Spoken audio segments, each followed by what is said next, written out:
This is not supposed to be fun, but it is, and we're going to have a lot of fun in just a moment. Kaylee Campbell, a hero of our social media sphere and growing and exposing lots of stuff. These are really important people to have in our community, and I'm grateful to have Kaylee Campbell on. She's a star in her own right, so she'll be joining me in just a moment on my podcast here.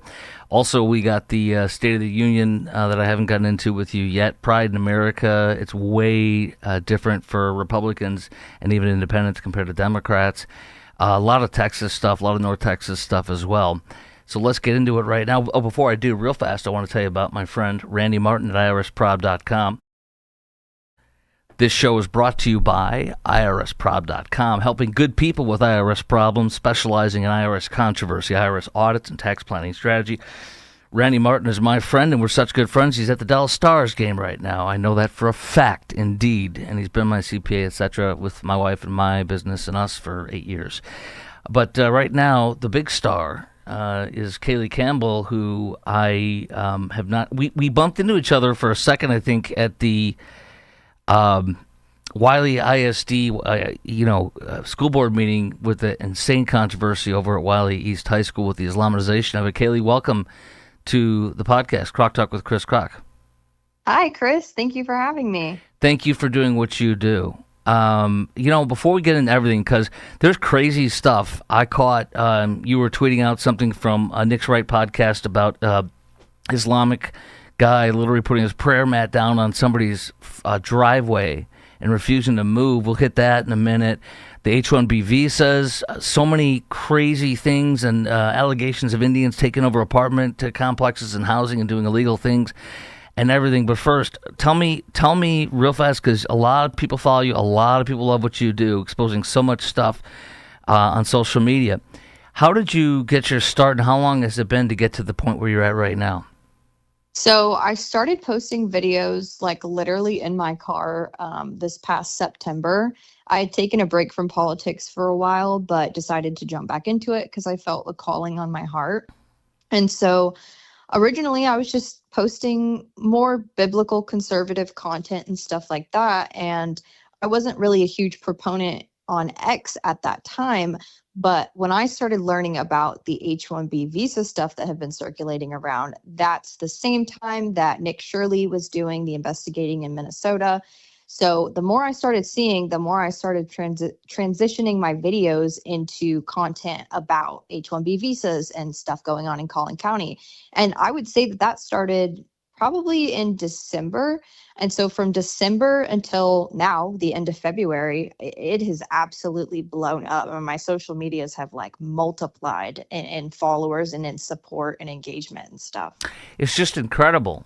And I like I said, we bumped into each other for a second. We didn't get to talk until just now, unfortunately, but here we are. So I was at the Wiley ISD school board, and you came in, and everybody knew you. You knew everybody. You had your setup to get in there and get video and such. What's that like? I mean, you're driving all over the Metroplex, aren't you? All the time. Pretty much, yeah. I had made it a point to go to that school board meeting. I know that there were a few they always schedule meetings on the same day, but I ended up just staying at the Wiley City Council meeting instead of going over to the Murphy one. And I had just walked in. I was trying to get there a little bit early to have a good seat, but I kind of just wanted to kind of stay out of the limelight and sit in the back, right, and observe. And so I sat, I think, a few rows in the back, and there was actually some interesting things going on in the back of the room while everything else was happening during the city council or the school board meeting. Mm-hmm. And I never really brought that up, but like there was a group of Muslims standing behind me near my chair, and they were kind of bickering with the people in the crowd at the end. Real fast, I want to hear this, but let me do something, because some people might not know what happened. So, okay. Yeah, so it's my fault for not setting it up the right way. So, Wiley East High School in Wiley ISD, Wiley, Texas, School District, suburban Dallas-Fort Worth, suddenly, just a couple of weeks ago, Muslim adults, 4 adult Muslims, come in the middle of the school day, a public high school in Wiley, Texas. They set up a massive table allowed in through the front entrance where the office is. You can't get in without going there. They're supposed to have background checks through what's called a Raptor system. There they are. They're passing out 4 adult Muslims with a professional group called Why Islam. They are allowed into a public school. They're allowed to pass out Qurans, hijabs, and candy, and understanding Sharia pamphlets. And by the way, as you know, we're laughed at when we bring up Sharia law. And so they're passing out understanding Sharia. So this crap blows up for obvious reasons. The first time I saw this was that student Marcos Hunter Lopez, and he posted that video that we've all seen of him saying they were passing this out. I didn't believe him the first time I saw it. Did you? I had a few people actually send it to me, and I was completely shocked. Unfortunately, I more so believed it just because of everything else happening in like other cities up in North Texas. So I was like a little shocked, but not surprised. Do you think this is happening all over Texas and all over the country, or particularly here I mean, I know you and I aren't experts on the rest of the country, but do you think this has happened particularly more in Texas? I think there's a very high rate of it happening in Texas, and I think that they're targeting Texas specifically because other places have already been overtaken, and Texas is one of their main stops to actually overtake the rest of the country.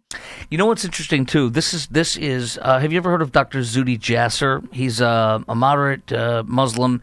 Which I know a lot of people don't think that's possible, but he's a moderate Muslim who has a group that's been, going for years. Mark Levin, like him or not, has him on regularly, and he literally calls out CARE as a terrorist organization, the Muslim Brotherhood.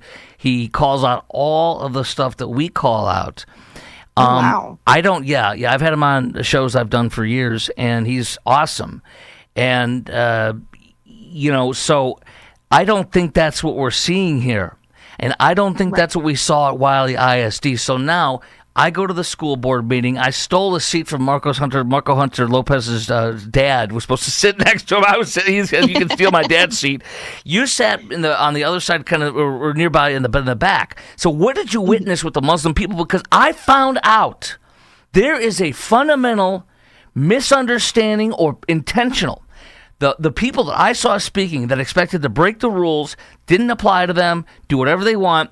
They literally thought he's tempest in the teapot, one guy said. Another one said, no big deal to Islamicize our school, if you will, to bring this in and proselytize, which is illegal in our schools. They thought it was no big deal. And to me, what I've said is they are either lying in the furtherance of Islam, which is allowed in Islam, my understanding, or number 2, they're grossly ignorant. So tell me what you think about that, and tell me what you saw in the back. I think it's a little bit of both, because the Quran does say that they're allowed to lie to quote unquote non-believers. And I also think they're a little bit ignorant because they come here expecting to run the state or run the cities how they think they can run their other countries. But it's a rude awakening when they get here and they realize people aren't going to put up with it. But in the back, at first they kind of like dispersed a little bit everywhere around the room, but then they ended up isolating themselves in the back corner of the opposite side. Mm-hmm.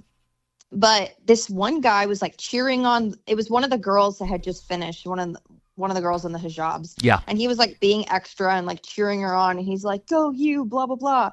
And then the guy in the audience is like telling him to be quiet. Right. He's like, "We're not allowed to talk during these things technically." But the other guy starts popping off, and I can't remember what he said other than like they were just getting progressively more like aggressive towards each other. Like this guy was like, "I live here, go back to your country," and then the other guy, the Muslim guy, was like, "No, I live here, go back to your country." Wow. And I'm like, dude, what in the world? And then the Muslim guy, I think, said something about come to my house for dinner, and then this other guy in the crowd goes, "What'd you say?" And I was like, I'm within 2 feet of all of this. Did you threaten me? No, I invited him for dinner. You just threatened me. Exactly. Oh, it was crazy. Okay, so that's wild. Okay, how do we, and you said this, we're not putting up with this, and in many instances with the aggressive, impolite, and taking over or expecting to be able to have privileges and to continue to grow against our rights. How do we, quote, not put up with it, as you said? How do we do that? Well, I think it's going to far surpass just speaking up and going to city council meetings, because at the end of the day, that's up to the people in city council or the school board whether they're going to listen to us or not. But when we're talking about actual cities and neighborhoods, schools, like all businesses, all these things that they're actually trying to implement into all of those systems, like I'll give another example, Wiley implementing halal foods into their cafeteria food. It just strictly has to be, no, this is not happening. And I don't understand where like the disconnect is with saying, hey, this is America. We're not allowing this here. Are we afraid to be called like just Islamophobic? Is that, just to dumb it down, the best way to put it? Are we afraid that we're being quote unquote racist? Are we just afraid that by putting our foot down and setting boundaries, which is what we've like all learned as children, like set boundaries with people? Yes.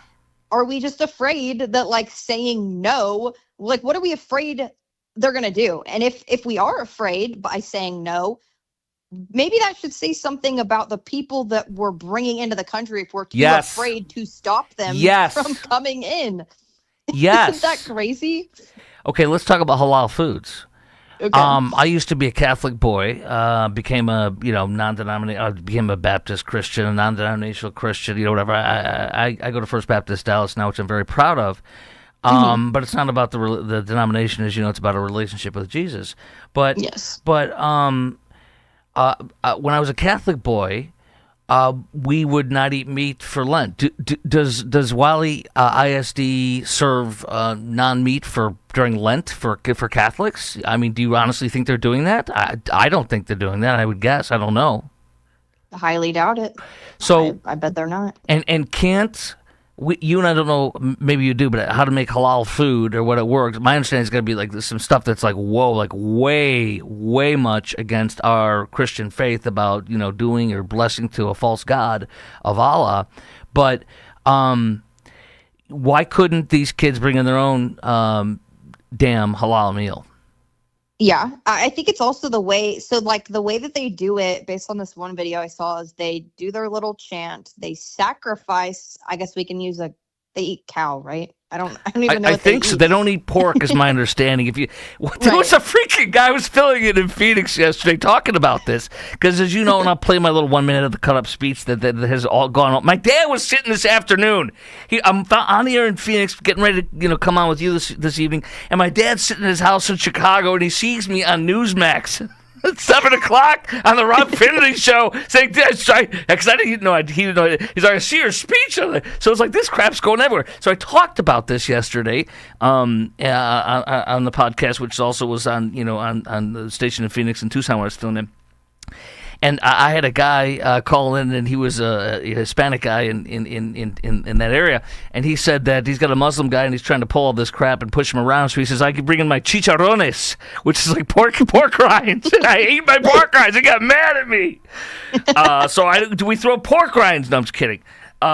So basically, you and I agree the halal food shouldn't be. And here's the thing.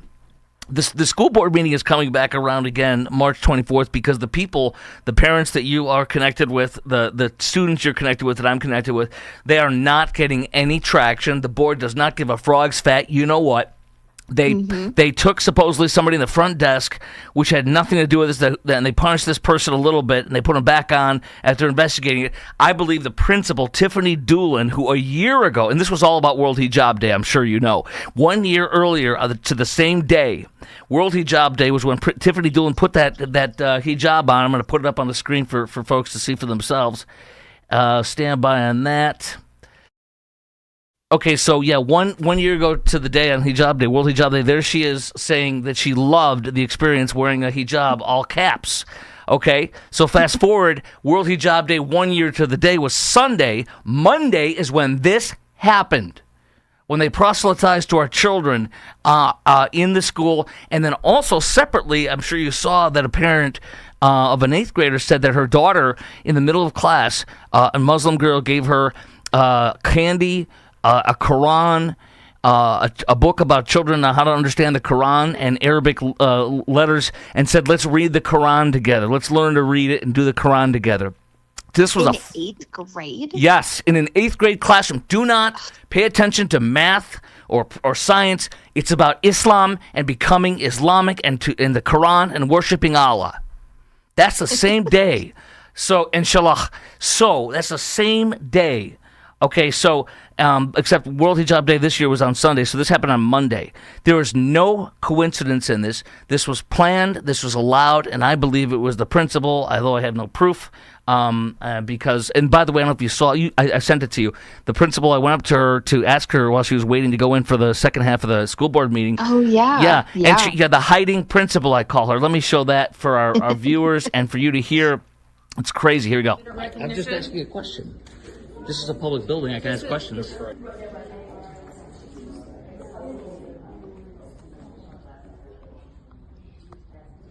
Why are you hiding? You're a public principal, Miss Doolin. Miss Doolin, why are you hiding?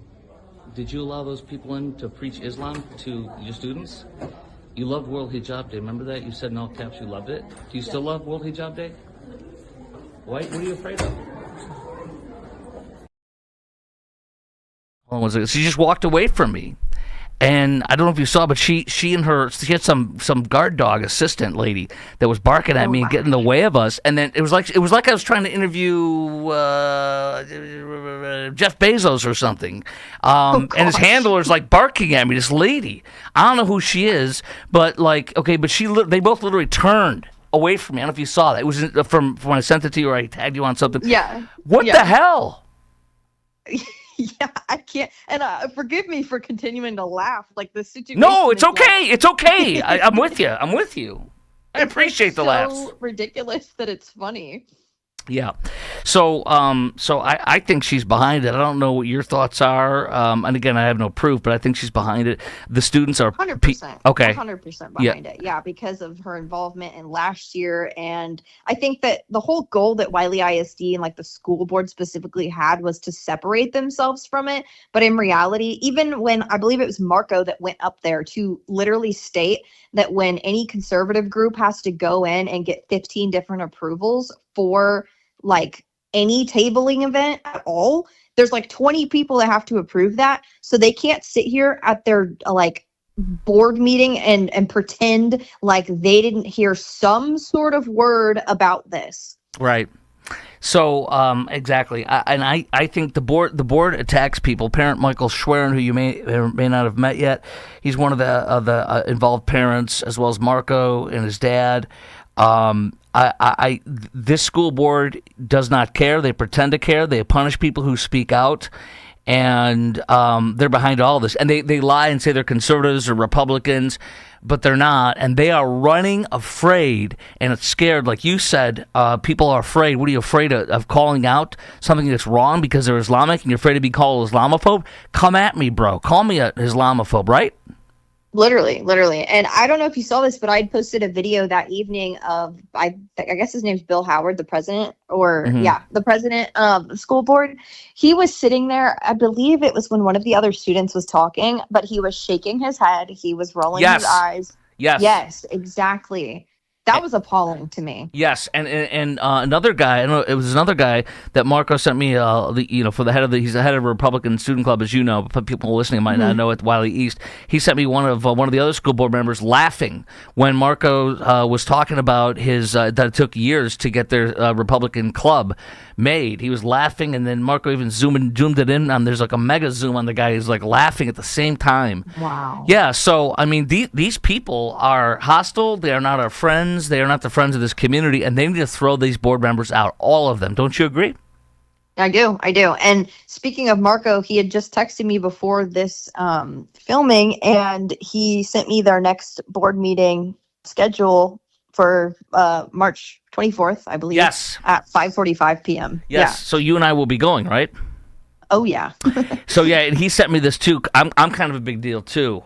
I got this, too, from him. It says addressing what... I'm just trying to play around. I got mine first. My timestamp is earlier. You win. I got mine yesterday. Yesterday to 6 a.m. addressing Wiley ISD and Sharia law and accountability. March 24th, 5:45. We're going to give them hell. We're going to go. Marco didn't say that. I did, and I can't tell which one's Marco or Marco's dad because their names are so similar. And I both text each other. Would text me. I'm like, wait, is that dad? Is that the kid? I don't know. But this is so. I imagine. It's a very special experience working with folks like this on a local level to hyper-local level to give them a voice and to speak out. And I haven't done this for years. I did it for years, the first half of my career. And then at some point they say, stay in the studio and just talk on the microphone and don't go out anywhere. And now I'm free to go where I want to go and do what I want to do. How many times have you had the privilege of bonding with people throughout the Dallas-Fort Worth community in situations like this? Because it gets really tight and really good with these folks to help them out and to be a part of it and to be enraged or excited or whatever. Yeah, I feel like it's a really great community building opportunity. And like, I have had the privilege to meet so many people in just this short period of time. And like, I've always said, like, even in my videos, like, there is power in numbers. And that's why I sit here and encourage people to show up, because showing up is better than just sitting at home, watching the news and being like, oh my gosh, they're taking over the country. Well, sitting on your couch isn't going to do anything about it. That's exactly right. And people ask me that for years as a talk show host. 15 years on the air here in Dallas-Fort Worth, 16 now total. And people have asked me, what can we do? And that's exactly what you should do. Vote for everything you can and go to everything you can and speak out. The problem is a lot of us have jobs and they don't. The other side doesn't, but we have to do it. This is the time to do it.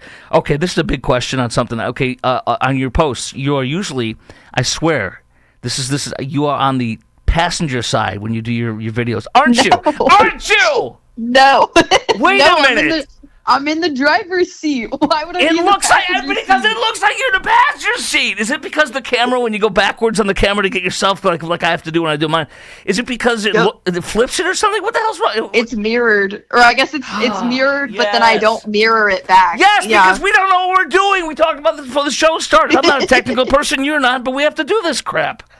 That's why my shirt's always backwards. Like, it's whatever's on the front of my shirt just is backwards. I didn't think it really mattered to people. For years. Have you had people complain about that? Because I had that crap. When I would do my radio show for years, you would see like a shirt and say Rolling Stones, we'd say backwards. And they're like, I'm like, what the hell do you want from me? This is not a professional career doing the technical stuff. Do you want me to hide? I haven't had anybody point it out. Do you want me to not do it? Okay. They will complain about anything. Okay. Yeah. No, but let's go into some of the other stuff, some of your recent posts. Oh, hey, I'm going to play this because this is it's ridiculous. By the way, you were there when I did my little speech, right? Or did you have to go beforehand? Yeah. Okay. No, I was Did I say the S word at all in my speech? No, you said, I'm pretty sure are you talking about that one tweet where you said cattle? Yes, these freaking...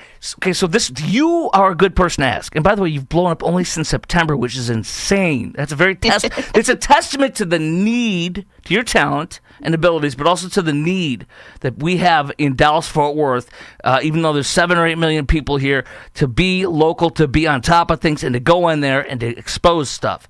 But let me say this. Okay, so all I know is that my 5 people or 10 people are like, hey, you're going viral today. I'm like, well, for what? I don't even know. Okay, so and then all of a sudden I see that Libs of TikTok, Eric Daughter, they got 4.6 million followers. Eric Daughtry has almost 1 million. Wall Street Apes has 1.6 million or something like that followers. They all put it up on the same morning, yesterday morning, and somehow, where I say that Islam treats, or Sharia, not Islam, but Sharia treats women like cattle, and half this women are not, these women are not cattle, and somehow, somewhere along the line, somebody bleeped out cattle, and I don't believe that the conservative outlets were doing that. I'm guessing, I wonder if the school board bleeped it out when they put it up, or what do you have, I don't have an idea. What would you just guess? Maybe the school board bleeps it out, but I never picked them as like to edit it really before they upload it onto the website. But at the same time, I feel like you said cattle, like Well, from yes, what I remember. and when you read my lips, the first time you can't see my lips, the second time you see it's clearly said cattle. So Yeah. somebody bleeped out when I said cattle, and then suddenly these conservative accounts who don't want to attack you or me or anybody on our side say that I said that these women, that it treats women like S, and that these women are not S, and I didn't say that. Let's go to the actual video. That my dad saw on Newsmax a couple hours ago. I'm like, what the heck? Hold on. amazing. I know. What is this? I'm just like, what the hell? So here we go. America is a Christian nation. Amen. The principal, 1 year ago, on the same day, World Hijab Day, wore that hijab and said she loved it, all caps. 1 year to the day later, on World Hijab Day, Sunday, Monday hits, they're putting our girls in Sharia. They're passing out Sharia pamphlets, hijabs, Qurans, understanding Islam, understanding Sharia. Sharia treats half of this room like and these women are not. This is not a Muslim nation. This is a Christian nation. That principal knew what she was doing, and I am not believing that was one or two people at that front desk. Fired the principal. You tell the parents, don't go online to get information, but what did they get online? Marco told the truth. That's where they got the information, and you did. Online. Tell them that's not to go there. This was dawah. Muslim proselytizing. Dawah. It's like me as a Christian going into a school and witnessing to these kids. You want me to do that? Let's go. Hey, Kaylee, clearly, I mean, you could. I say cattle. I say cattle and everything. Everybody there knew I said cattle, but somebody bleeped it out, and then when they put it up there, it says SH and whatever asterisk T. I was like, I don't know what that was all about. But that was wild and stupid. How that happened, you and I don't know, right? But Yeah. You definitely, now that I remember, you definitely said cattle, and also the bleep is too long for you to have said the S word. Yes. You definitely said cattle, and that's why the bleep was so long. well, and you see the second time you see my mouth say cattle. I mean, it's just it's a huge difference between saying cattle and the S word. So that's bizarro either way. So basically, it sounds like we need to flush out the entire school board at Wiley ISD, so that they can retake it back, kick out the halal, not allow Muslims to have privileges, and not allow Muslims to come in and do anything that they're not allowed to do, that we're not allowed to do. Is that about right then? Yeah, one of them's going to ruin it for everybody, but I believe that multiple of them are all guilty, so it's better to just wipe it out completely and start new again. You are a Christian. I am. What would you say to meet me with some Bibles and some Bible tracts and passing them out there in the school in the middle of the day? I mean, how do you think that would go over? I say they get stopped the second if you showed up with a box of Bibles and you were checking into the school, and I'm assuming this group obviously told them what they were there for, because I guarantee you can't get into a school while being like suspicious and being like, oh, we're just here to visit. Yeah, you can't do that. So if you gave them the reason that you were there, and you said, well, I'm here for the Christian group and we're going to be handing out Bibles and preaching to people during the middle of lunchtime, I don't think that would go down well, and I think that everybody would also get upset about that. But it wouldn't have gone as far as this whole Islam thing. It's unreal. It is absolutely unreal. Yeah. Let's continue on with different things here. I dug into some of your posts to ask you questions about different things. Okay, so and folks, just joining us, of course, Kaylee Campbell, social media star here locally in Dallas-Fort Worth. Mother, Christian, conservative, going out and exposing all these things all over the Metroplex. Okay, C Holdings LLC. There's two things. There's Epic City, the East Plano Islamic Center, trying to have a Islamic city where you have to be. Clearly, it was an attempt to have only Muslims purchasing land and money that would go towards a mosque, a masjid, a madrasa for teaching kids that Israel doesn't exist and blah, blah, blah, all sorts of horrible things. They were going to make their own city for Islam, for Muslims. It's absolute insanity Tell me about that, and then we'll cross over to this other development from Dubai. They want to make a sustainable city, quote unquote, in Kaufman City. Tell me about the epic city first and where it stands. It's called the Meadows now, which is to hide the fact that it's a Muslim city. Yeah, so the Meadows, they want to disguise it. I believe that it is on pause, but it's not completely sold yet. Not literally sold, but like not everybody's for it. I think that they're still waiting for some more investigations. I know that I think Ken Paxton opened an investigation into that as well, trying to get them to delay. It's basically delayed, but it's not stopped, and that's why they haven't broken ground yet. When we drove out there to visit it, there wasn't any construction going on or anything like that, like you see in places like Frisco, where they are building new mosques and stuff like that. So Epic City, the Meadow, is on a halt. The problem is that even though that's not happening, there's like about 3 or 4 other potential mosques that aren't little tiny buildings in a shopping center. They're quite literally like 500 to 1,000 acre buildings that these Muslims want to build, and that includes Mansfield and Arlington. That includes Murphy. I think there's another one in Murphy that's being built, Aubrey, Texas, and then of course Frisco as well. So if you're looking one direction, make sure to look behind you too, because they are popping up everywhere and it's happening all at the same time. There's 2 things I want to mention. I wish a well-off person would purchase strategically chunks of, say, 5 houses here, 5 houses here, like a checkerboard all around this epic city, so that they can't take it over and have it as a Muslim city and just sit on the land or do something like that. I wish that. I don't know if you have a comment on that. But, as far as strategy on that. Well, that's the thing, is we need to be playing offense. We don't need to be doing defense anymore, because for so long we've been responding to the things that have been happening. All of our videos, all of our podcasts are, oh my gosh, did you hear about this? But in reality, we have to dig deep, and we've got to figure out where they're getting their money from and where they're their funding, their connections, everything like that. Because if we can get ahead of them, then there's an easier way to stop it.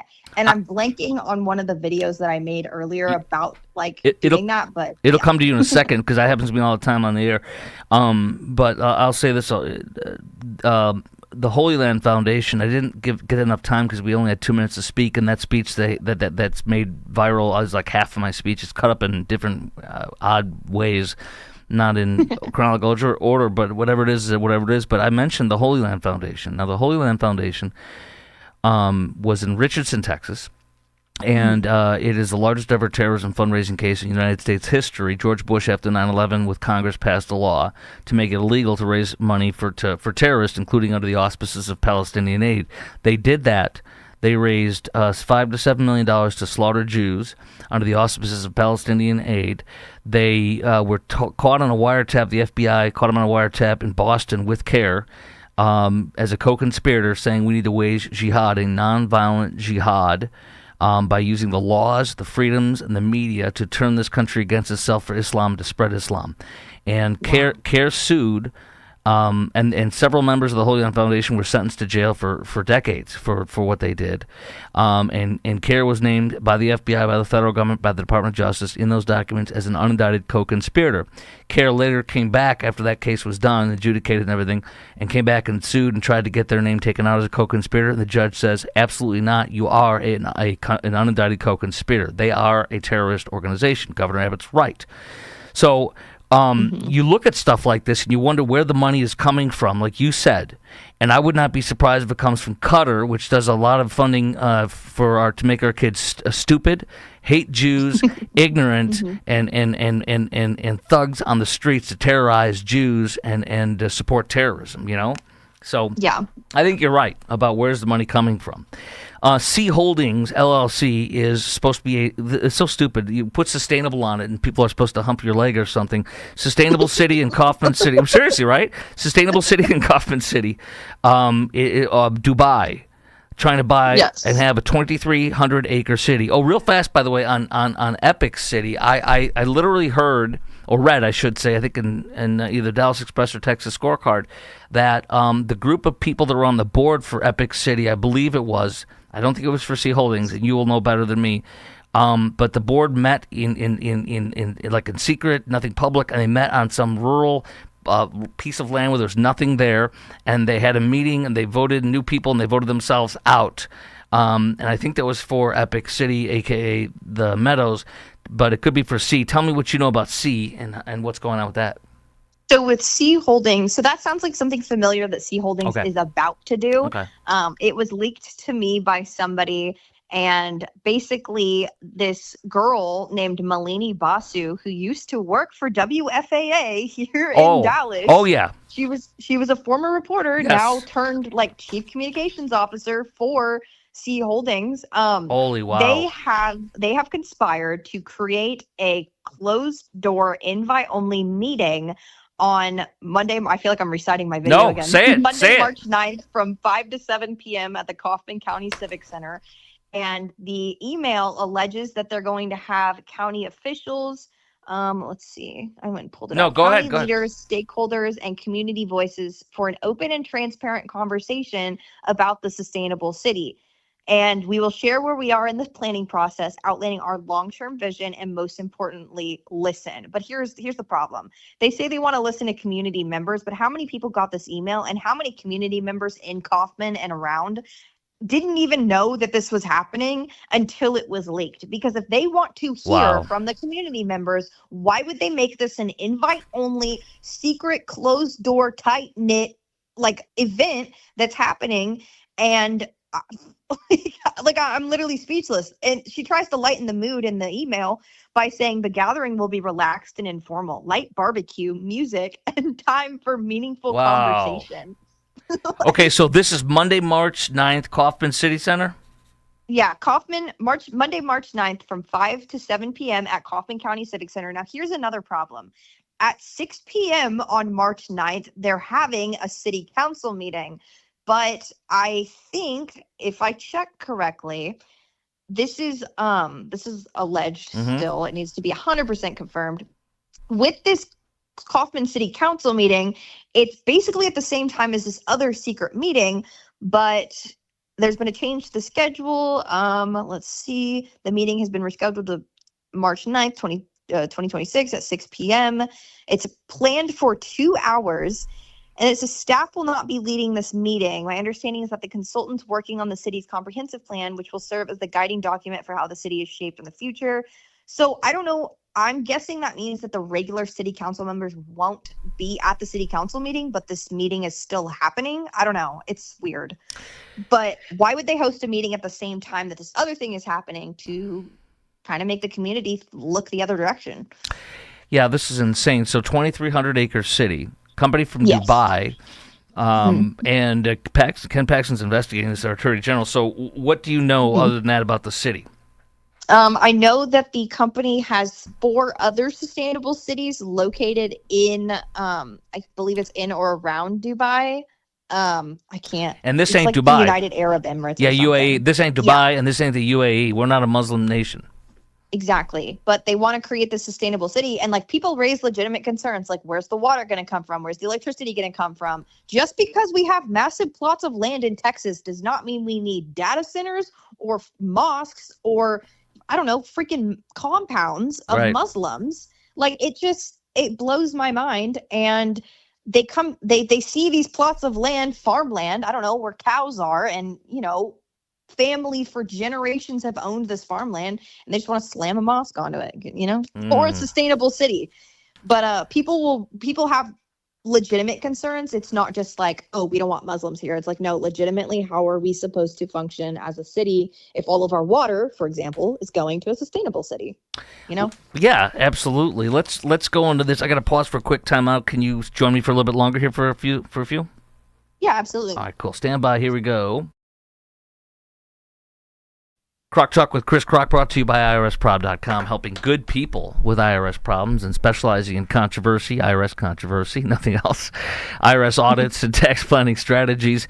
Randy Martin's been my CPA for about 8 years now, and for my business, which is what you're watching right now and listening to right now, and for my wife's business, and for all of our taxes, even when our kids mess up, as yours will do, Kaylee, one day as they get older, with their taxes, and check that they are not a dependent when they live in my house, and they are a dependent. So I'm going to take that dependent break. So RandyMartinIRSProb.com, IRSP, as Randy says, IRSPROB.com.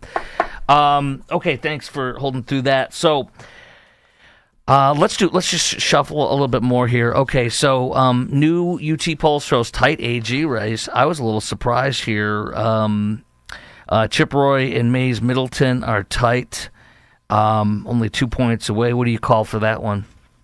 I hope. I'll be shocked if Chip Roy doesn't win. I mean, You think so? Isn't everybody against him right now? Well, yes, they are. So, yes, they are. So, Mays Middleton, within 2 points. It's anybody's game, really. It surprised me, though, only because, he's got name recognition. This one, I keep seeing his commercials pop up on my TV, too. You know what else I keep seeing? Is John Cornyn saying vile things in his latest TV ad today. Yeah. Ken Paxton having affairs. And it's like, dude, John Cornyn is not that way. And so doing that shows a move of desperation to me, and it turns people off. And my pastor, Dr. Robert Jefferson, First Baptist Dallas, and my friend, says that about Trump since day one. I mean, he was a Trump backer before he even won the first term. He was on eating cheeseburgers with him from Wendy's, his favorite place, I believe, is McDonald's. And they were going to Iowa on the plane, hanging out, but way before it was Iowa caucuses, way back when in 2015. And he said, I would not have him as my Sunday school teacher, but I would vote for him as a president. And that's kind of the line. And I would say the same thing about Ken Paxton, regardless of the personal things. He's going to do policy the best way with the balls out that we need. When I came here 16 years ago, my old producer, way back when, who I love dearly, he's now an Arlington ISD teacher, he said that Cornyn, you and I will be debating something going nuts about taking bold stands in the first 24, 48 hours. A week later, after everybody's settled it and we've moved on to something else, John Cornyn will come out, lick his finger, put it up in the air, and they go, I'm taking a strong stance. Like, dude, we talked about that a week or two ago. That's who he is. Yeah. That's literally who he is. So I'm shocked that John Cornyn is within 2 points of Ken Paxton. And second of all, I'm not going to lie. It's true that Cornyn has a better chance of winning overall in the state as a milquetoast Republican than Ken Paxton because he's a balls-out Republican conservative like Ted Cruz. He'd be another gadfly like Ted Cruz. So there's a less. I started thinking about this, actually, because whenever I'm scrolling through X, we end up kind of like in these echo chambers, and sometimes they're good and sometimes they're bad. Right. And I see so much promo for, I'll give Doc Pete Chambers an example. Everybody on my timeline's talking about it, but I just hate having to think about, how many people in Texas aren't scrolling on X, how many people aren't consuming just any other media other than their local news or their neighbor down the street and things like that. And how do candidates, even well-known candidates like Ken Paxton, get the word out more? And how do we target, the young vote's very popular these days. But even with somebody like Doc Pete Chambers, how do we target the entire state of Texas and not just echo chambers on social media to actually give these people a chance? Because, I could think of probably 10 people in my parents' neighborhood who would just default and vote for people like Ted Cruz or John Cornyn because they know the name. Right. They don't care about the policies. They just know the name. Well, they know the policies enough to know, and the name to know that it's a reliable conservative, quote unquote, depending on your position on that. But Cornyn, I can't believe he's within 2 points because Paxton, in one of the polls, the last ones I saw, was like 15 points ahead. So I don't know if you think this is going to be a super squeaker or what on that. Any thoughts on that? I think it's gonna be very interesting to watch for sure. I'm not even gonna start making predictions because I have no idea what to expect. Let's jump to one more that is important. Jazzy Crockett and James Tallarico. Look, we do not want James Tallarico to win because if he does, he's more of a threat. Yes. I mean, he biblically says things that are complete opposite of what the gospel says. We all know it. So the key is, one of the things I tell Christians all the time, whether I'm on the radio or my podcast, is the way for you to not be able to stand up to the Democrats and the liberals when they say stuff about biblical stuff. They'll take something out of the Bible. The most important thing for you is to not know the Bible so that you can't defend what they say. Mm-hmm. And so you make sure to not read your Bible, let it collect dust like most people do, and then you will not be able to defend, nor will you know the difference between what they say and what you should know. And that's a James Talarico why he's dangerous, and he's the quote-unquote genteel white guy. Crockett is important to win, and that's why somebody tweeted out, oh my gosh, I saw her sign up at my neighbor's house. I'm like, that's good because we want her to win because she's going to lose. Like a plane crash. So do you agree with me on that we want her to win the primary, not Talarico? Yeah, if I really had to pick, yes, I would agree. Dangerous white boy. He won't get any black vote, though. He will get no black vote. None. 0.0. She'll get it all, but she won't get much else. And the guilty white liberals, some of them will prefer. But, okay, so that's kind of that. Now, I want to get H1-B. H1-B visas. Okay, Ooh, this is huge. It's long. So tell me, what do people need to know about H1-B visas?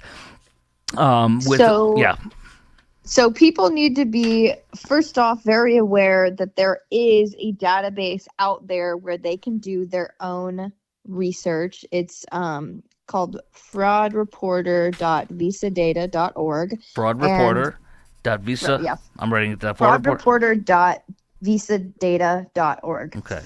And you can go in, you can see the entire United States actually, but you can zoom in on Texas, you can zoom in on any city in Texas, and it provides you a list of, or not just a list, but a bunch of dots actually, a bunch of colored dots that show you how many LLCs are registered to a certain address. So like I zoomed into a place on Richardson and it had 42 different LLCs registered to this one building. And I'm assuming maybe it is a corporate building because there's a lot out there. But the problem is that exactly actually is that why are there 42 LLCs? And then the best part about this is that when people go do that, it sets you up for success. It shows you how to start an investigation. It shows you how to get the public access request form or something along those lines where you have to provide that to the business so that they can provide you the information you need. If they don't, they're liable for being shut down by the government, things like that.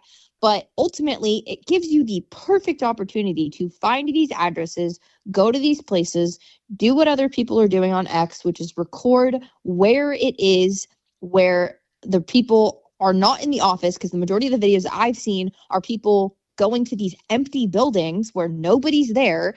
And that raises the questions for, are all of these LLCs just remote jobs? And then that raises another question. Why are Indians, for example, coming to Texas, buying out residential neighborhoods and then opening remote jobs when they could just do that in India? Like it raises so many more questions than answers. And it is a growing issue. And I think that when it all blew up in the beginning, a lot of people started just targeting the Indian community, which everybody's going to have their own individual opinion about that. You know, like people are going to take it and run with it. And then people are actually going to see the logistical side of it. I did want to say that Nick Plum, he's running for the Congressional District 2. He's the one that actually made that data set. Oh, data set. So, okay. Yeah, he's great. I'm going to be on a podcast with him tomorrow, so that'll be awesome.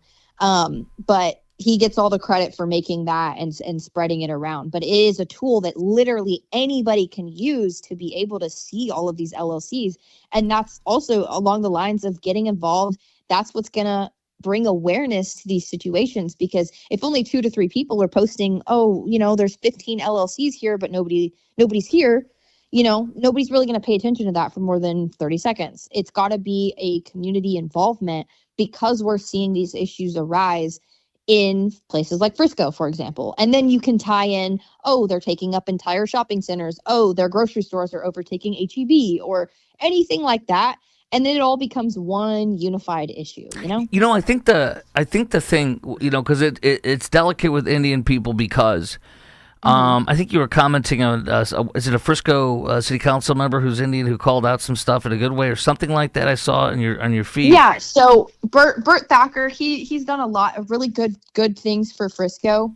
And I'll admit, like when I went into that Frisco city council meeting and he had given that initial speech, I was like, I was like, we're not we're not being racist. Like, I didn't even go speak. I have not spoken at a single city council meeting because I would rather give the time to the people that do live there. I like your approach. It's not mine, but I like it. Go ahead. It's good. I may eventually. I'm definitely probably going to speak at the Waxahachie one, even though that's an unrelated issue. But there may be some that I end up, speaking up at. But I have heard, as of more recently, the very positive things that Burt Thacker stands for, and I've communicated with him just today, actually. He's briefly. a Republican city council member, is that right? He is. And him and Jared Elad are both very prominent figures in getting this Muslim invasion to stop. They are completely against it. And we could sit here and talk all day about the corruption that is the Frisco City Council in general, and how everybody hates Jeff Cheney, and how Jeff Cheney is completely sold out to the Muslims. The mayor. How they had the mayor. Yeah. He's a disgrace. Deals they did. He's a disgrace. He's disgusting. Yeah, so is Ann Anderson. He played the woke game, the BLM, the COVID game, all that crap. And every time, I think I had him on my show once, way back when. And no, absolutely, 100%, nothing. You might as well have the mayor of Chicago on. He's a little bit worse, but not much. So that's what I was going to say about the Indian thing. So, while I don't, I'm not going to doubt anything about widespread H1-B visa fraud. I'm not going to doubt one thing. Oh my gosh, who's that lady? That incredible lady, and I don't even know if we know her name. I'm going to pull her up. She follows me. I followed her after that speech, the 5-minute speech in Frisco. Holy crap! The realtor. Her name's Kelly. I believe. That's exactly Kelly. right. She is incredible, and today she was retweeting some of my stuff, and I'm like, dude, this woman did not expect to do anything viral. She didn't expect to do anything. She was going because she was exasperated. She has seen massive fraud in apartment rentals and subletting, violations of, she cited the rules, the regulations of apartment letting as a realtor, and of housing and fraud, and all sorts of stuff. And she went to pour out, in desperation, a proper way in front of the city council, and that flew, and that went nuts. I played all 5 minutes of my podcast. I invited her on. She said, I'm not sure yet. Let me think about it, because she doesn't want to get out into the spotlight. She had no idea it was going to go so viral. What would you say to folks about that, what happened, and what would you share on that? First off, I would say that's a whole big issue that also needs to be investigated, because yes, we can sit here and say that, like, Frisco residents, I've gotten hundreds of DMs talking about people whose neighborhoods were 90% white, and then as of this year, they can't even go outside without getting dirty looks from their neighbors because their neighbors are from third world countries. And the under the table deals that are happening between the Indian community. So not only is there alleged issues with Indians selling to other Indians for less money, but, they're going into these apartment complexes. Let's say Indian person number 1 gets approved for an apartment. Well, Indian person number 1 is actually going to move back to India, and they're going to have their friend, Indian person number 2, live in this apartment. And when that person doesn't want to live in that apartment anymore, it's still owned by person number 1. The person number 2 is going to move out, and they're going to have person number 3 move in. Never allowing an American citizen or white or black or Asian to apply to come in and get a chance at renting that facility, that place. Exactly. They are, I don't even know who. I think it needs to be investigated by, like, what the TREC and producers, what it's called. And I don't even know where to begin on getting all of that exposed. Like, it is just, it's appalling. And you I'm going to caveat this, because I'm sure you have very good Indian friends. This is not a PC. I'm not a PC person in any way, shape, or form, but I have like one Indian friend. Right. You have your token fake Indian friend. You're a liar. Liar. No, I'm looking at the camera screaming at you in rage. But I got to tell you, so yeah, like in high school, I had one of my best friends is Indian, and I was friends with his good friend who's Pakistani, whatever, fully Americanized and everything. And then, for example, here, one of our dear friends down the street, she just married a man who's from India, and he's a sweetheart. And we went to the wedding in way up there, and I don't even know, like that rural Frisco or something like that, way up in, I don't know where the hell it was, in the middle of nowhere, outside of the city. And so we went to this. It's like a barn place. I don't want to give a free advertisement for them. They need to pay me to pimp their stuff on the show. But anyways, it was like this barn place that for weddings, and it was really nice. And there was a lot of Indian people because he's Indian, and a lot of successful Indian people. And there's this is not, and I know you feel the same way as a Christian. I mean, I have the privilege. Actually, I have other friends at church at First Baptist Dallas. We have a lot of folks, whether it be Indian, Asian, from Indian or Asian countries. They are the boldest Christians of them all. And I have an Indian friend who's very successful here. He founded a ministry in India where he's from, obviously, and he came back to our men's Bible study and he gave a presentation, and I had no idea. We think of Indians, I'll say we meaning me, as, when I grew up in Chicago across the street from our high school, it was an Indian-owned convenience store, and he said, one at a time, and if more than one of us came in at a time, he'd go, I call a cup, and he would follow us around and stare over my freaking shoulder and profile me. And it was so funny. It was like a comedy skit. But we view them, other than that guy, as affable people. Affable, friendly, da-da-da. But it's and this is not a statement on Indians. This is a statement on humanity. When you have a country like India that is 97% Hindi or whatever, to Christians, there are Christians being slaughtered and killed in rural India and villages and beyond. And when you donate to his ministry, it can take 3 months. They hold a check. They purposely try to screw over any Christian ministry there. It is insane. He showed me a picture of a pastor, an Indian pastor, who had 3 of his limbs cut off from villagers. He was pinned down, trying to get through a gate from rural village to rural village. My American friend, Indian friend, he and his wife and kids, and it's the first time they brought the kids there, because they're fully, born and raised in America, and he thought they were going to be killed, dragged out, because that happens. So we don't realize this stuff. So, but the point is, I have dear friends, and there are many bold Christians who wear the Indian garb. That doesn't mean they're Hindu or whatever, and even if they are, it doesn't matter. So this is not about attacking them because they're freaking Indian. This is about if there is fraud. This is about, I'm losing my voice. My wife gets mad at me. She can hear me in the other room. She goes, stop yelling. I'm like, what the hell? So, and she's never seen the speech. She didn't see the speech I played for you because she's nervous. She's nervous. She's afraid I'm going to get in trouble. She's always afraid. So, but anyways. So my point, though, is that this is about perhaps importing third world folks that don't follow the rules, don't care, and don't whatever. I think that this could be. Do you think it's a third world thing / culture thing where they don't care or know about the laws, and that's why they're doing this crap? Yeah, because I think one of the main points that a lot of them were making, not only in the Wiley meeting, but also in like the Frisco meeting, was they come here because they claim that it is the land of opportunity. And I said in a prior video, this, America, yes, American dream, land of opportunity, blah, blah, blah, yes, but you are coming to places like Frisco. Anywhere in Collin County, if you've lived in Texas pretty much your whole life, you know that Collin County is a very high income area. It's very nice. It's beautiful. It's suburban. It's like your suburban dream. Yeah. So if they are coming here for opportunity, why are they only coming to places that are fully established and can be handed to them on a silver platter because it doesn't have any issues with it, essentially?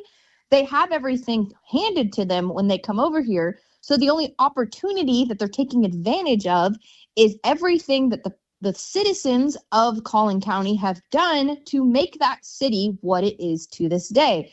Because if they wanted like opportunity, I would expect them to go to places where they can build up other things. And I'm not saying I'd expect them to go to, I don't know, Oak Cliff, for example. The LC, but dodge the bullets. There's a reason they're not in Dallas. There's a reason, or like the city of Dallas, there's a reason that they're not going to certain areas of South Dallas. Like it's very interesting that they only want to migrate to places that are already beautiful, already nice, already. Well, let me flip it on you. Be contrarian. Well, wouldn't you? Well, yes. Aha! But wait, and I'll also throw this at you. Like statistically, and I haven't looked it up lately, but it's totally obvious. Asians, and they're of course Asian. Asians are Indians, and Indians are Asians as well as Pakistani. But this point I'm trying to make: Asians are very successful. Typically, they're very smart. They do very well. So in that scope, they can afford it. A lot of them coming in because they're not. And this is a testament to why the lies of the left and the and the Black Lives Matter and all the race hustlers are lying, because an Asian person, whether they be from China or Vietnam or from India, can come into this country first generation and succeed and do very well, and their children can have high scores. And yet people that are third, fourth, fifth, sixth, eighth, 20th generation African American, and they're supposed to say, well, it's because of racism. That's a lie, right? Yeah. So I'm just throw that at you with the fact that they are higher income as a populace, if you will. And I will say, with that being said, so if we like isolate it to just Indians only, like for example, for Frisco high schools, you look at like the top 10% and they're all Indian, right? Why, if and I'm not disputing the fact that they are well educated and stuff like that, but if they have money and they're well educated and they're very smart, what is stopping them from turning India into their own version of America? Because it's a third world cesspool, and it has billions of people. I think it's the second most populous nation in the world. I think they have 1 billion or more than a billion people, and here we are at about 347 million. And it's got that caste system. I don't know if you have seen the movie. Is it White Tiger? It was on Netflix. It was huge for like a year or two or three ago. And let's see here. I'll pull it up real fast. I think it's White Tiger, and it was pretty compelling. And I know Netflix is liberal and all that stuff, but I can't remember. It was White Tiger or something like that. And here's the thing. It was about the caste system, and this kid was working for a wealthy, because it's caste. You're born in poor, you're poor, and most of the country is dirt poor. No, they have no freaking plumbing, no electricity. They're in villages, and this guy was one of those guys, and he was able to get real close to the hem of the garment with this wealthy family being one of the servants, and he thought he was one of the guys, and eventually they kick him to the curb, and he's just a nobody, and that's what he deals with, and that's kind of the crux of the movie. So I think that's why. But there's a problem. There is a problem. There's a problem with Indian H1-B visas. There's a problem with it. I think it goes back to the same thing with Muslims, except people are afraid to call it out because they're afraid of being called Islamophobes, which is a joke to be worried about that if you're righteous. And I think people are. I think what's happening is that a hole has been seen and it's being taken massive advantage of, and they are outsourcing our jobs. My friend and sponsor Randy Martin from IRSProb.com, he says that H1-B visas. He is massively passionate about this because before he had his own business, 15 years ago or something, he was with TI. He was with the old Ross Perot company, EAS or EIS. I don't know. I didn't even know it existed. He had to tell me it was Ross Perot's one of his companies. And there was another company. He worked for 3 major companies, including TI, and they were absolutely, 25 years ago, doing this. And so, so it is, and they are paying them less to take away our jobs, and that's why it's good that, Governor Abbott, I know that you're a big anti-Governor Abbott guy, and I'm not going to argue with you about that, whatever. I can tell you my stance on him in a minute, but yeah, he goes, well, we're going to stop the H-1B visas for public employees. Well, that's great. And I know that this is a federal thing, but we have to stop the H-1B visas across the state. And we have to shame companies in a righteous way into stopping this and expose them, right? Yeah, absolutely. Governor Abbott, real fast, here's why he is not Ron DeSantis. Ron DeSantis doesn't walk on water, but he sure is close to it for as far as a governor, comparatively speaking. 287G, my guest yesterday, I think it was, is an expert on border control, former DPS captain in charge of border operations and counterintelligence and counterterrorism, embeds with the Mexican military 3 times this past year. He was on my show yesterday. He was a Newsmax border correspondent now, which is it's beneath his acumen, as far as I'm concerned. He's that awesome. But he was telling me that our 287G here that Republicans passed in Texas, is a joke compared to Florida, because Florida mandates. There's 3 different types of 287G. One is the jail, where they deputize. Well, they don't deputize them. They train you and give you the ICE software so that you can tag them and bag them. And ICE knows, and they'll pick them up when they're getting released from the jail. But there's a 287G that Ron DeSantis mandates throughout the state that he told me about. that is deputizing law enforcement officers to do when they pull over people on a traffic stop, any traffic stop. They run their information. If they're illegal, they bag them right there. We don't have that here. Sorry to grow off on a second thing here. No, but you're right. You're absolutely right. Like, I've seen a handful of posts of ICE being here around Texas as of recently, but we really honestly need to get it together. I think Texas used to be one of those, like, we had the saying, don't mess with Texas for a reason. And now it's like a complete joke. And I hate saying that. I've lived in Texas my entire life, with the exception of living in California for 2 years. But like, we just need to simply get it together. We need to actually be tough, or we are going to become, we laugh at New York City, or we're literally going to become the next New York City. Yes. Because we're not being strong enough when it comes to actually implementing our laws and rules that we have. Yeah. Well, this has been absolutely fantastic, and I hope to be able to do it with you again. You are absolutely a breath of fresh air. You are as real as they come. And thank you. You're a gem. I thank you for your time. You've been very generous with your time. Your family and your faith is very important to you. You made that clear about saying you had to put your sweetheart to bed, and I honor that 110%, because that's what it's all about. Is our faith should come first, our family should come second, and our job should come third. Well, actually, it goes actually in my house. It's God, my marriage, then my children, and then my job. So I want to thank you, and I look forward to having you on again, Kaylee. You're wonderful. I appreciate you very much, and I look forward to bumping into you at some of these meetings in the future very soon. Okay, and this time I want to say hi to you and shake your hand. Yes, absolutely. I'll see you at the Wiley School Board meeting for sure. Absolutely. Thank you very much. God bless you. Okay, keep doing what you're doing. You're doing great. All right. Thank you for having me on. Take care. You're the bomb. All right. Bye. What a great person she is. Let me hold on. Let me take my. I got too many mouse and stuff like that. Blah blah blah blah blah blah. Now just my take. Like, I've seen her stuff and it's great, but like, you get to know somebody when you just go nuts and you do stupid things and you have fun, and that's a great person right there. So I'm really proud of her, really happy for her, and I'm glad to be here, consider her now a friend of the show, and look forward to doing work with her, and the other thing is too, I'm gonna have primetime Alex Stein on tomorrow. He is an incredible entertainer, nutbag, and has made us laugh and cry so many different times. So Alex Stein's gonna join me tomorrow at 6:30 Central, 7:30 Eastern. But man, is she great! She is really good. She's very kind, sweet, and nice. But I saw her in the field. She works her butt off.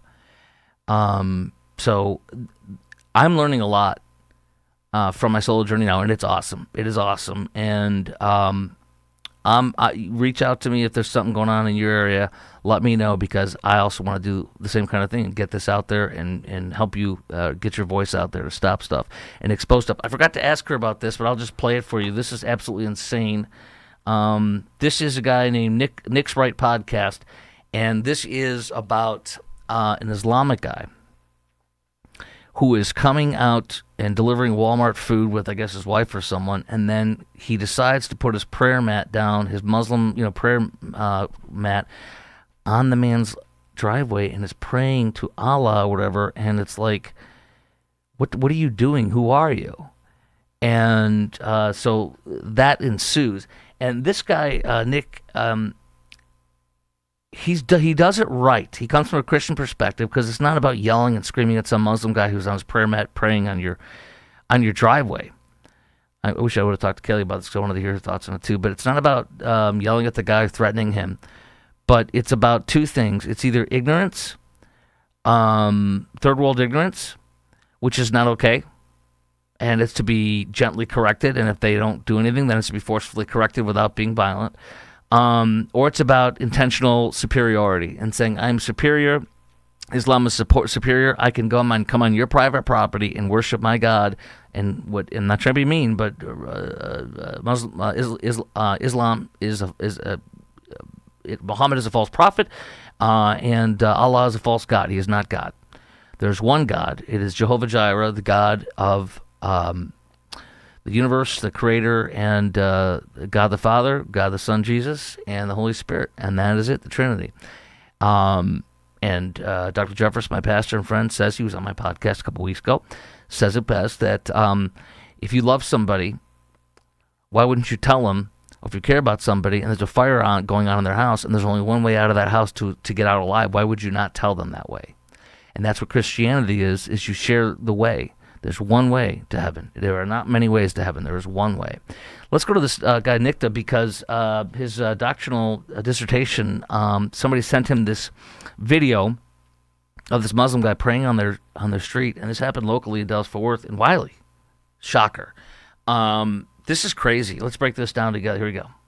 You guys are sitting down because this just came across my table, and I want to show you every single thing that I can to shine a light on what's actually happening with the Islamic takeover of Texas. So I got this message from one of my followers, and they will stay anonymous, and they said, we recently moved to Texas about 3 years ago and have been shocked to see the outpouring of Muslims right and mosque. This evening, I placed a last-minute Walmart order for some items I was missing for dinner. My Walmart shopper dropped off my order and then, before leaving, pulled out his rug and began praying in my driveway. My husband repeatedly asked him why he was doing or what he was doing and asked him to leave. The gentleman, of course, ignored him and continued with his ritual.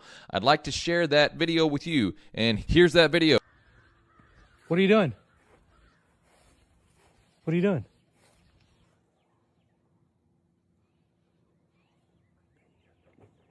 What are you guys doing? Spark driver. What? He's spark driver. What does that mean? Uber. Yeah, but why is he right here? Yes. Prayer. Well, he's on my property. He needs to get off my property. Can you tell him to get off my property? Can you tell him? Can you tell him to get off my property? Yeah, he's my husband. Okay, can you tell him to get off my property? Sorry, 1 minute.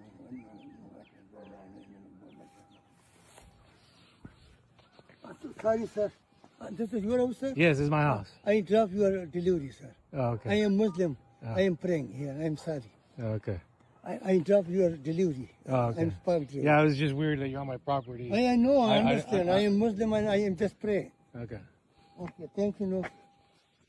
So this follower reached out to me, and they wanted to shine a light on what just happened in front of their house after they ordered something from Walmart. Let me ask you guys a simple question. Do Christians ever do something like this? No. I just read this in the gospel today, where Jesus was instructing his disciples to go out and preach to all the nations. And then he said, if you are not received, shake the dust off your feet and leave that place. We never force our way into anything. But this Muslim, or this person who is Islam, he basically just plopped down on someone's property and said, oh, I'm just praying. Let me be very clear to all Muslims. You don't have a right to trespass on someone's property, even if you're praying. Now, if that person gives you permission, then yes, you can do that, but you do not have a right to force your way onto someone's property. This guy asked him to leave, and he didn't leave. Now, I'm so glad that this guy asked him the way he did, because he was very cordial, he was very nice, and he didn't sit there and try to forcibly remove him. He showed the example of, we do things different than Islam does. But all my content creators, please push this out. Here we are doing that. Okay, so that's crazy. The man clearly doesn't mean to be a jerk, but it doesn't matter. You cannot come onto my property and pray to your false god. It's very important, though. There's no way we should mistreat people. That guy was good the way he handled it. This guy is really good with his advice from Nick's Right podcast. So that's very important. But it's crazy to imagine a Muslim person coming out and praying on your driveway. Now, it's not the end of the world. He's not busting into your house to come pray in your house to Allah, false god. But it's not okay. That appears to be a third world person that doesn't understand. But, dude, it is not okay, and you need permission to do that. This is the dichotomy of Islam that we're seeing in Wiley ISD schools. Kaylee agreed with me. And, again, I appreciate her coming on tonight. She agreed with me that half of the people are ignorant because they're third world. Which, why are we letting in so many people that are ignorant, third world, whether they're Muslim or not, to the point where this happens and they're taking over? And I don't want to say it in a way that's I'm not worried about calling racist, but taking over as in, dude, we have to regulate and slow the spigot. It's been way too open with the illegals of Joe Biden, but even overall, so that third world people can figure it out. You do not get to do things that are not legal and not allowed. Like going into our freaking schools in Wiley ISD and Wiley East High School and bringing in Qurans to our children, giving them to our 8th grade girls in separate Wiley High School with 8th graders, a Quran candy, a book for children to understand the Quran, and Arabic letters to trace so you can learn the Quran in the middle of a classroom while you're supposed to be learning English or whatever it would be, French or Spanish or math. It's insane. So kudos to Nick for getting out there. Kudos to the guy for getting it to him. It's not okay. It's not okay. But we have to handle things the right way. And the right way is to be firm, but not a jerk. If you are a Christian, there's a way to do it where you can witness. That'll keep them off your property really fast. Really fast. The Mormons come up to your door, and my wife came from a Mormon family, and her mom, 10, 15 years ago, stopped calling the Mormons to come to us and proselytize because it wasn't going to happen, but it's funny. So that was wild. I want to do a few other things with you, too. Lieutenant who was shot testifies at Texas ICE Center trial from the Star-Telegram today. This is insane. This was Antifa. There were a total of 18 people. 7 of them have pleaded guilty. 11 are on trial right now. Benjamin Song is the alleged ringleader, a former Marine Corps reservist who fired. Remember, this is when they said there were 3 terrorist attacks on ICE. One at the border, ICE and Border Patrol. One at the border in McAllen, where a terrorist showed up with a rifle and a lot of gear, Kevlar stuff, and shot it and tried to kill ICE/Border Patrol people. They shot back and killed him. A month or so later, on July 4th, which is what this trial is going on right now in Fort Worth, 18 Antifa terrorists show up to murder ICE agents. They spray paint Ice Pig and other stuff on their cars outside of the Alvarado Prairieland ICE facility. It's called the Prairieland facility in Alvarado. And so they show up with 18 of them. They bring guns, lots of rifles, AR-15 style rifles and such. And they bring fireworks and they bring graffiti stuff. They spray paint Ice Pig on the cars. I think they slash tires. They shot off fireworks to draw out the ICE agents to then kill them. Many of these people are from North Texas. Antifa, and they have Antifa, is an Antifa cell. They have Antifa materials, Antifa pamphlets. Antifa is real. And 7 of them pleaded guilty. The other 11 are on trial right now. They have a woke, absolutely insane woke BLM defense attorney who was chided by the judge, and they declared a mistrial on the first day, on the first time, because this fool wore like a Asada Shakur, the cop killer, and all these other BLM stuff, people on her shirt, and then had a blazer, but it was still there. And the judge says, and it was during voir dire, which is the jury pool, getting the jury.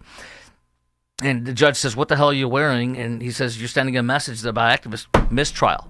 So this is now the new trial that has gone back with the jury being put together and the trial beginning. So anyways, what you need to know is these are terrorists. The next attack, as you know, happened, and I pray that they can get up to life, and they should get up to life. They should get up to life. There were 3 or 4 people that were transgender terrorists, Antifa, and the rest were Antifa. And the other terror attack, as you know, was a guy that did so much marijuana he was crazy. In Allen, his mom was ultra liberal. Said that Governor Greg Abbott and other Republican people had blood on their hands with after Uvalde, blaming them and saying we need gun violence, which is the guns don't commit violence. The one I have right here on my side doesn't commit violence, never has, nor do the other ones in my house. So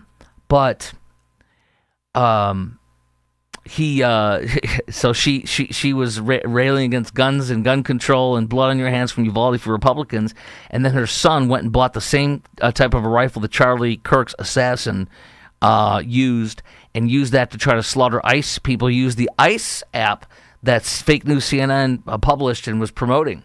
And he found ICE and found their facility, went there and tried to kill him, and ended up killing, as you know, 2 illegals and wounding 1 or 2 other ones, and then killing himself. So 3 terror attacks within like 6 months in Texas alone against ICE. So I hope these people go to jail for life. This is interesting. The mugger mover. DART is the mugger mover, the jail rail. If you have DART in your community, you do not want it because you will have people that there's rec centers in our area that are by a DART stop, and they have homeless people in there all the time. It's not to be mistreating homeless people, but you can't come in there and sleep. It's not a day shelter, which I know somebody who was over there that worked there. They said they had to throw them out all the time. You also have aggressive panhandlers by the DART station, the mugger mover, and you also have crime. So it's called the jail rail, the mugger mover. Look, I was in Cancun years ago, not now, with the narcos. I was in Cancun with my beautiful wife, second time going to this awesome resort on the beach. And I bumped into some really cool Minneapolis police officers. I used to do a talk show in the big station in Minneapolis, St. Paul, before going to Atlanta and then coming here in Dallas-Fort Worth 16 years ago. And I was talking to them, and then I said, yeah, the jail rail. They go, what? Because they were Minneapolis police. They go, the mugger mover? I said, yes, the mugger mover. So, no. I call it the mugger mover. They called it the jail rail. So jail rail came from Minneapolis PD. So, anyways, some of these communities, Addison is smart. Addison says, no, we're going to keep the voters to decision whether we want DART anymore, whether we want to fund it. Good on you, Addison. Addison has some crime problems, by the way. I heard a story about police they had a woke chief and a woke city council at the time. I don't know if they still do.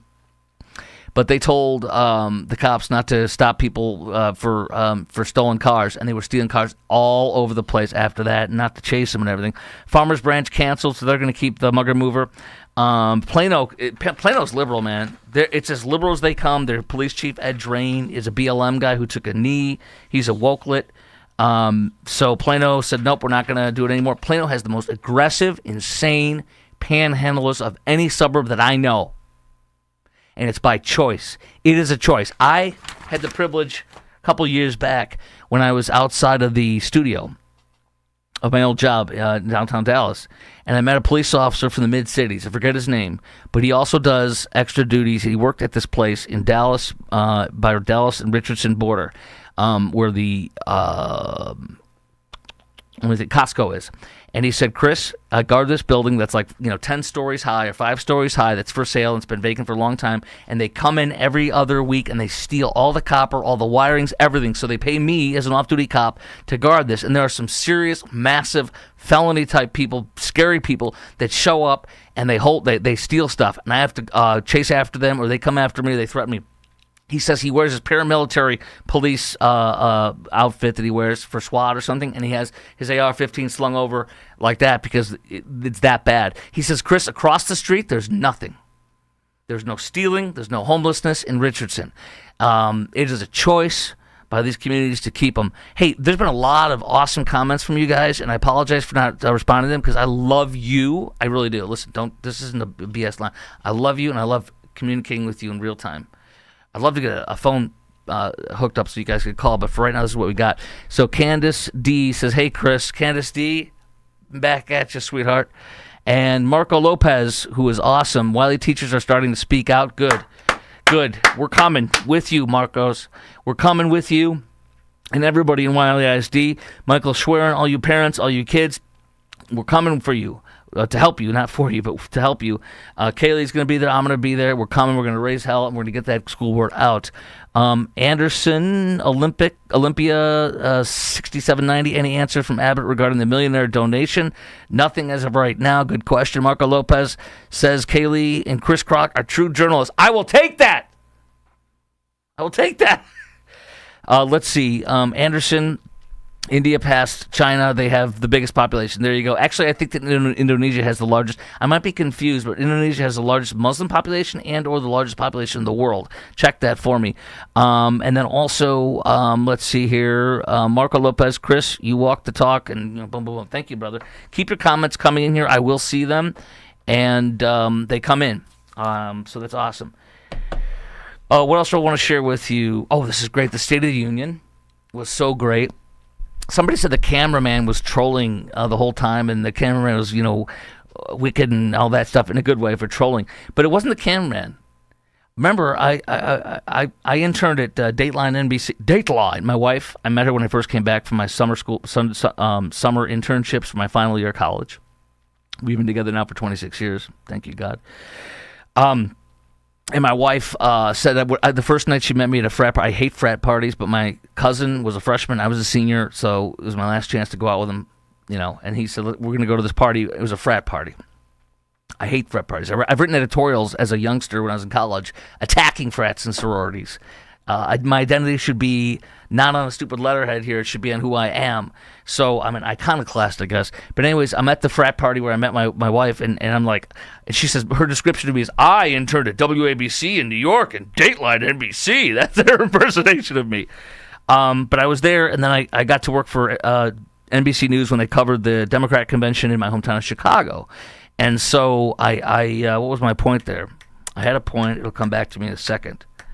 Forgive me, I lost it. Oh, it's not the cameraman from the State of the Union that was wicked and doing it wicked in a good way. It's the director. The director goes, because I've sat in the room with the director is directing the coverage, the live coverage of the Democrat National Convention. It could be Democrat, Republican. It doesn't matter. It's a news network. Of course, they're liberals, but that's a side point. The director, it's in front of like 10 TV screens, 20 TV screens. You got an audio guy, a technical director who's pushing the buttons and all sorts of stuff. And he goes, okay, zoom in camera 1 and take camera 1. Go to camera 2, get tight, and take camera 2. So that was the director. The director went and got Ilhan Omar. And I think if you listen closely, when Trump was talking about Somali pirates, that was awesome. I'm not going to play a lot of audio. I have all audio because I was doing Phoenix and Tucson this afternoon, filling in for a show there. So we did audio. I don't want to do double production. But I'll play you this one. This is when you can hear Ilhan Omar. So when he's talking about Somali pirates, they zoomed in on Ilhan Omar. It was great. And she was like pretending to cry, going, "Ooh." And then when Trump talked about the transgender girl who was so sick, her teachers transitioned her against her parents' knowledge, or well, her parents' knowledge. She ran away from home, and Maryland judge says you can't go to your daughter. They put her in a home with boys, and something horrible happened. She now goes to Liberty University, a great Christian university, and as a woman, like God made her. And they were having the camera on that transgender guy, who is the only transgender member of Congress. And it was so freaking great. But let's play one piece of audio. Oh, by the way, Uncensored chimes in. I'm Marco. Let's confront this. March 24th. Let's address the Sharia and the lack of accountability. I'm in with you. Anderson Olympia says, yes, Indonesia has the largest Muslim. Aha! Aha! I don't know much. My wife says I'm filled with useless statistics, and she's right. But let's go to the one cut that was great with Ilhan Omar. If you listen closely, they were yelling at him. I think if you listen closely, you hear them yelling, Allahu Akbar! Allahu Akbar! Let's hear. You should be ashamed of yourself not standing up. You should be ashamed of yourself. That is why I'm also asking you to end deadly sanctuary cities that protect the... All right, enough of that. I think if you hear Allahu Akbar. Chief Warrant Officer 5, which almost so few people get to 5. I have a sibling who's at 3, I believe, right now, and might be getting to 4 this year or next. 5 is very, very, very, very elite and very hard. Chief Officer Eric Slover, the hero of the night, many heroes, but the hero of the night, he has 6 hash markings, I think it was. No, he has 10 hash markings. I don't know. Each hash marking, here it is. Each hash mark on his right sleeve indicates 6 months of serving in combat. He has 10. 1 stripe is given for every 6 months of active combat service. He's been deployed for at least 5 years in combat environment. His wife is so beautiful too, that sweetheart. On top of this, what he did in Venezuela, he was shot 4 times. His leg was shredded. He was hit in the hip as well. Blood was gushing down and rolling down the helicopter, the Chinook, as he was landing. And as Trump said, it doesn't land flat. What I love is, because he was shot by the 2 gunners that survived from Venezuela who were attacking them, and he swung around the Chinook, so the back had 2 gunmen, and they lit it up. These frickin' people are badass. And that man's badass, and you saw him in a walker at such a young age. I am so grateful that he got the Presidential Medal of Freedom. And by the way, I also love that the goalie, only the goalie, who did a backhand block that Trump talked about, he won the Presidential Medal of Freedom. Just the goalie. I love that. Oh, no, we have to play this one because I love Trump so much with his, this is the best one. This blew up the liberals' heads, including the hens on the hens on the View. Hold on, I gotta play this one for you. This is my favorite right here. Where is it? Hold on. Trump. Here we go. This is my favorite part here. I've always wanted the Congressional Medal of Honor, but I was informed I'm not allowed to give it to myself, and I wouldn't know why I'd be taking it. But if they ever open up that law, I will be there with you someday. But that's our highest honor, Congressional Medal of Honor, and that's. Wouldn't it be funny? He like pulls the medal up and he goes, "Oh!" And then he goes, "Whoa!" And he's like acting like he's surprised that somebody else is putting it on, but Tim putting it on himself. I love it. Okay, a few more comments. We got Anderson saying yes, Indonesia the largest Muslim country, 2.47, 204. I don't even know 200 and some odd million. I don't know. A lot of Muslims there, and I do have a sweet friend from that summer I interned in New York City at those places I mentioned. I was staying at New York University. I would never be able to get into New York University, an elite school. It's not me. I went to Western Illinois University, which is just a regular state school. I'm proud of that now. But when I stayed at New York University's dorms for the summer, it was awesome when I interned. And I became really good friends with like 4 or 5 people. They were all at the Stern School of Business. This is way over my head, okay? That's where Trump's son goes. What's his name? Barron goes there. And Fairuz Yahya is the guy's name, and he's from Indonesia, and he's a Muslim, and he's a sweetheart. So we still stay in touch. He sees some things that I posted. He's like, oh, well, but he's a sweetheart guy. So, I mean, obviously, and not being negative either, because I absolutely was even more blown away by how awesome Kaylee Campbell is. But yeah, she hadn't heard of this guy, Dr. Zuhdi Jasser. Dr. Zuhdi Jasser is on places like Fox News, on Mark Levin's show. He is a moderate Muslim who exposes all of radical Islam, Muslim Brotherhood, everything, and he calls it out unequivocally. Like, he's a doctor, a practicing physician in Phoenix. Actually, I could have him on if I want. I've had him on before. But he calls out radical Islam. So there are moderates out there. That's not what we're seeing. Well, what we're seeing is third world Muslims along with Muslims who think they can get away with things because they're Muslim or do it on purpose. Kind of a 50-50 split is the guesstimation for me and others. One more thing I'll share with you. Tomorrow, don't forget this. I mentioned it before, but primetime Alex Stein, the comedian, the hysterical dude who just has been hysterical and incredibly entertaining. He's joining me on my podcast tomorrow at 6:30 Central, 7:30 Eastern. Do not miss Primetime Alex Stein. That's going to be a riot. Here we go. Pride in Being an American by a political party. This is incredibly important. Okay, this is from 2000 to 2025. This is Gallup. From 2000 to 2025. This is Pride in Being an American. You see that the Republicans are at 90, the Democrats are at 84, and the Independents are at 87. They're all within 5-6 points of each other. This is America in 2000, 2001, okay? Come to here. These at the bottom are Democrats. These are Republicans. And right here are Indies. My fingers. Okay, there you go. What this is Trump gets first elected and it craters right here for Democrats. Ah! Biden gets in, it goes back up, and then Trump gets reelected. Ah! Your head blows up, it explodes. But look at this now. The statistics for right now, 92% of Republicans are proud to be an American. I am so proud to be an American. Independents are 53%. That's concerning. So they're on a steady downturn since 2010, but at least they're consistent. The Democrats, but they're now at 36. Only 36% of Democrats are proud to be Americans. Absolutely absurd, ridiculous, and troubling for them. Not for us, for them. Their happiness is dependent on who wins elections, and that is not how it should be. Nobody was more disgusted, disappointed when Biden won. Nobody was more disgusted, if you want to think he won. Nobody was more disgusted and disappointed when Hussein Obama won twice. But I still love this country, and I'm proud of it, even if I can't stand why the people voted for somebody who they voted for. I will see you tomorrow. By the way, I got to tell you this real fast, too. It's very important. Very, very important. This show is brought to you by IRSprob.com. My CPA, Randy Martin. has been practicing. Well, he's been my CPA for 8 years. He's been practicing for like 25 years. Went to UT Austin, the best school in the state for accountancy, helping good people with IRS problems, specializing in IRS controversy, IRS audits, and tax planning strategies. I will see you here tomorrow at 6:30 with Alex Stein, primetime Alex Stein. We're going to be simulcasting in Phoenix. I'll be on those too, but I'll still do all the kind of stuff that matters to you, and we'll get into it big time with primetime Alex Stein. 6:30 tomorrow Central, 7:30 Eastern, and so much more to get into in the week. I'm grateful for you, and I have a lot of fun with you, okay? See you tomorrow, 6:30. Oh, wait, one more thing. Marcos Lopez. No, I can't read Marcos Lopez.